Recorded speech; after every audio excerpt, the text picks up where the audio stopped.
Welcome back to the Museum of the African American Experience. I am Winn Wellman. I'm the curator of the museum, and today I would like to talk to you about one of the greatest athletes of all time. This young lady was born under some remarkable circumstances. She was a premature baby. She was just 4.5 pounds at birth, and right away she was attacked by some of the most, well, pretty much every disease that can affect the child: chickenpox, measles, mumps, scarlet fever that nearly killed her, and polio that did cripple her. She was forced to wear orthopedic shoes and braces for all of her young life. And she did have one advantage that allowed her to defeat and rise above all of those challenges. She had a she had a phenomenal woman for a mother. Blanche Blanche Rudolph. Blanche spent most of the little Wilma Rudolph's life nursing her to health after one disease or another. And then after she almost lost her left leg to polio, Blanche drove 50 miles a week. Every week, she drove this child to a black hospital that was 50 miles away for therapy. There were other hospitals that were closer, but none of them would touch a black child. So 100 miles a week for 2 years, Blanche Rudolph drove her little girl, Wilma Rudolph, to hospital for therapy. And then they were fortunate enough, Wilma had 21 brothers and sisters. Wilma was the 20th of 22 children. And the brothers and sisters all worked, they all worked with her, and they learned. Blanche taught them the therapy that Wilma needed. And 4 times a day, the children would take turns working with her. And when the parents were not around, Wilma would take the crutches off. She would take the braces off and the shoes. And she would work with the brothers and sisters on strength and balance and figuring out how her legs worked. At age 11, Wilma took those braces off for the last time. She says in an interview later that by age 12, she was challenging every boy in the neighborhood to running, jumping, and everything.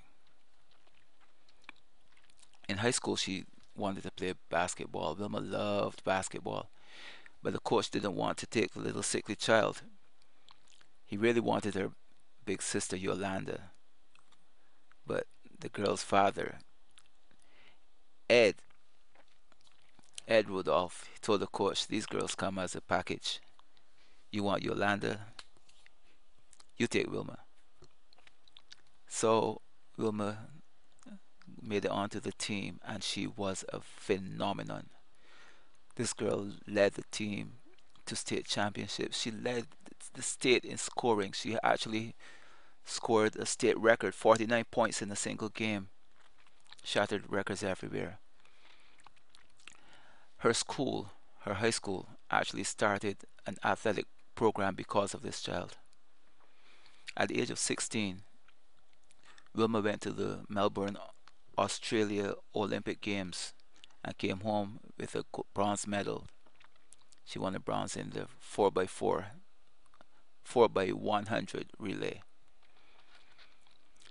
In her entire high school career, Wilma never lost a single race. And then, in the 1960 Olympics in Rome, Wilma won the 100 meters, she won the 200, and then she turned around and brought her team from behind to win the 4x100 in and every single one of those races was a world record.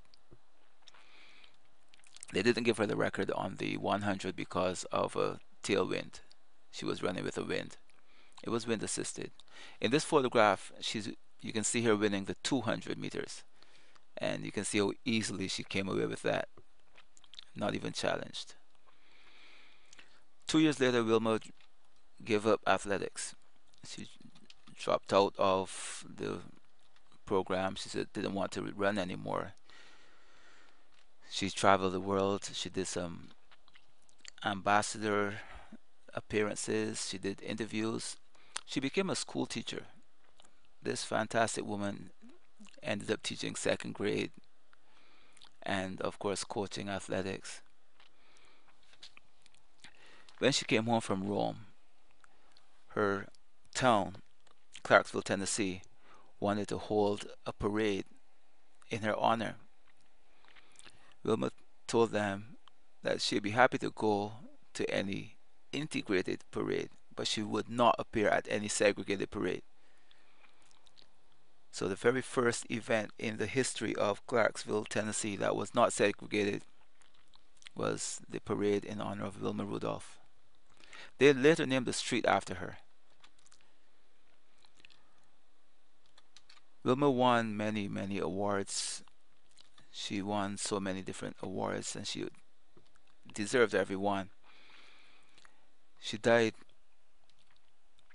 on the 12th of November 1994. 3 years later, the state of Tennessee named June 23rd Wilma Rudolph Day. Happy birthday, Wilma Rudolph. Happy birthday.